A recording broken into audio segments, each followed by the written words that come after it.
Hello everyone, welcome back to my channel. My name's Ran. In this channel, I share knowledge and practical techniques on trauma healing and everything about mental health.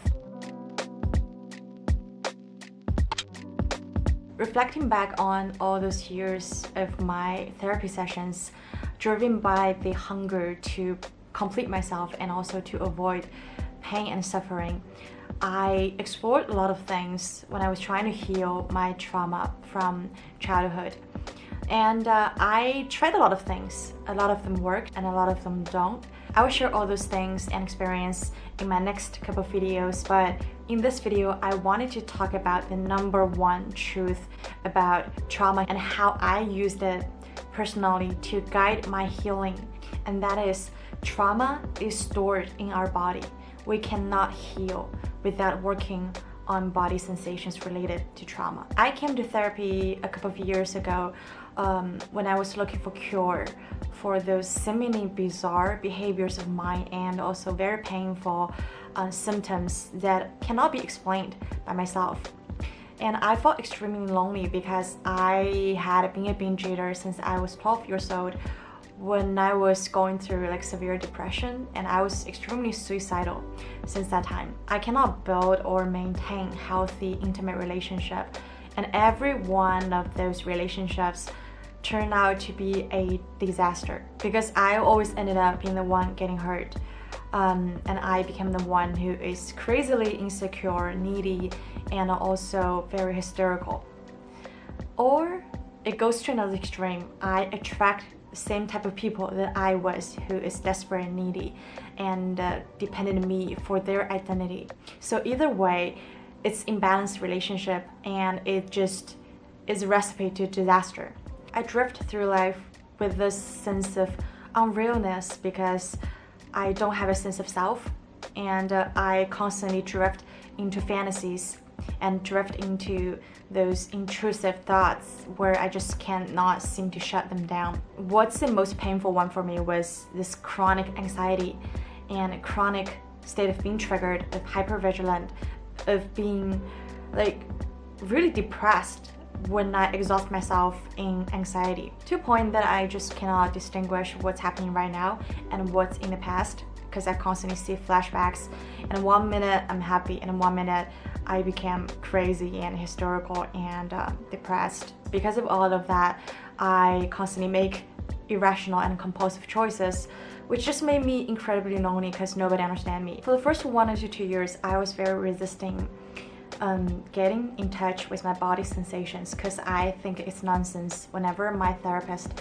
asked me to sit quietly and explore body sensations, because I don't think it's useful and I think it's wasting our therapy sessions time. Until to a point I feel like I've exhausted every cognitive level understanding. So I moved to somatic therapy because I figure consciously I know what's going on. I know that I have trauma. I know that how I see things is because the photos from the past, the traumatic experience, but I just couldn't seem to make sense of the body reactions that I have. I get anxious for no reason at all. I experience those crushing chest pain that I just feel like I couldn't breathe, and I get this numbness in my fingers because it just to a point that it becomes like this.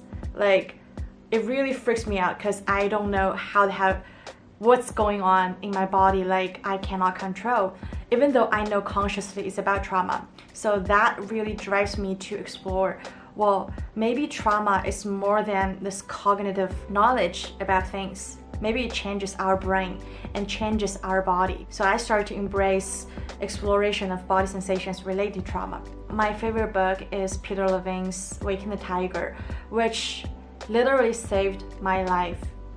So according to Peter, trauma happens when the residual energy hasn't been fully allowed to move through a completion cycle.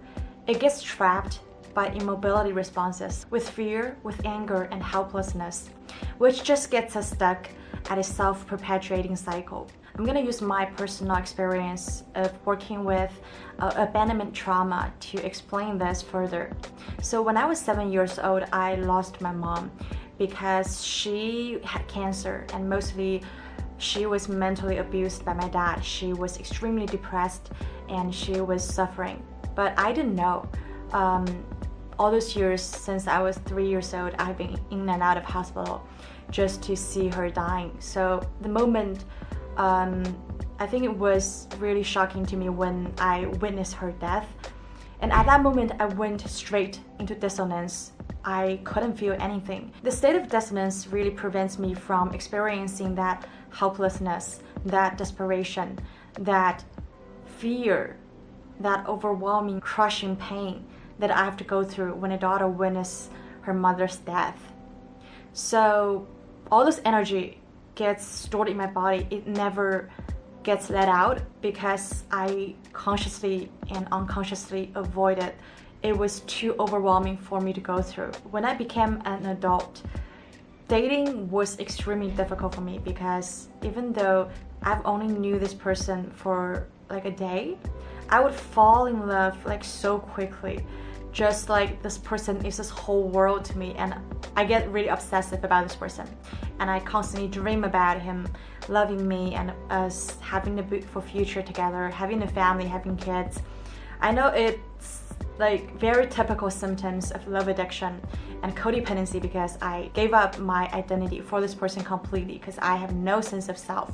But constantly abandonment anxiety would arise whenever I seemed to have tiny bit hints of distancing and rejection. My body would react like so crazily to this tiny little sign. I just couldn't breathe. I would have panic attack. And like I said, my hands go really numb, like to a point I just couldn't control it. And I experienced this crushing pain on my chest.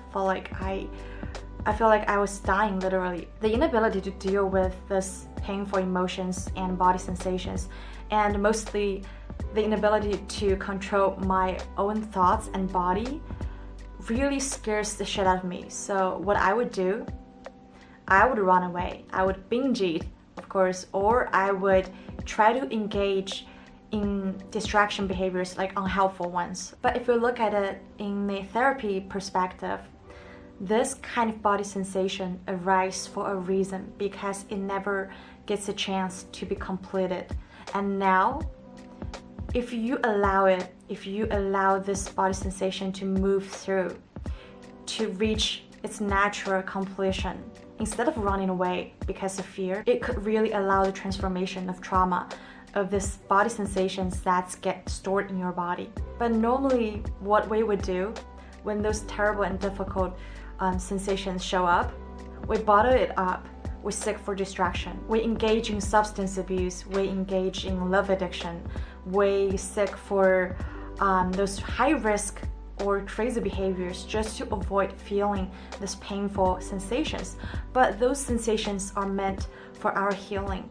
If we don't allow it to move through its completion, but if we disrupt it because of fear, because of anxiety, because of this fear towards being helpless and hopeless, it never gets completed, and it gets intensified every time we try to run away from it. So next time, whenever we face similar triggers, instead of facing a relieved feeling, we become more scared. After gaining this knowledge, I have been practicing this technique to leaning to my body sensations every day.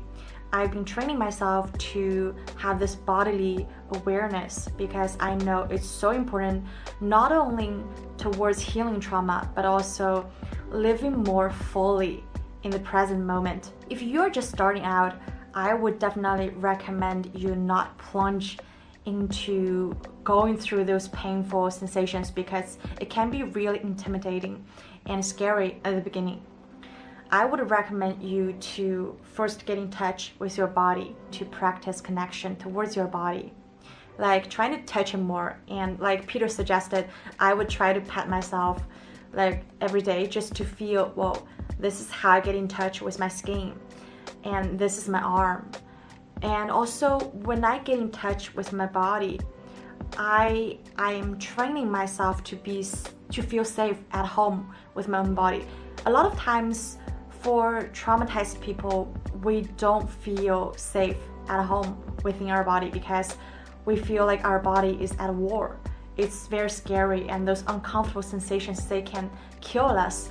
But once you befriend your body, you will know that, well, you can actually safely rest within yourself, and you yourself would be a valuable resources for healing trauma, to make you feel safe, to tolerate those intolerable. I think I'm extremely lucky because my therapist, she likes to adopt this bodily approach in her psychotherapy session, even though I know a lot of therapists don't do this. But scientifically, it has shown that for therapists who use this bodily approach towards treating trauma can be way more effective than only working on the mind level. And I personally have seen the greatest benefits of working with body when we're dealing with those early age trauma, before we have the awareness, before we have this cognitive ability as babies. Because a lot of times it's not,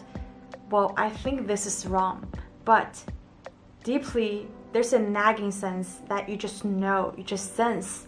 There's a feeling that is hard to put into words, that something is not right, and you feel unsettling because this nagging sense that cannot be stopped from a cognitive level, right?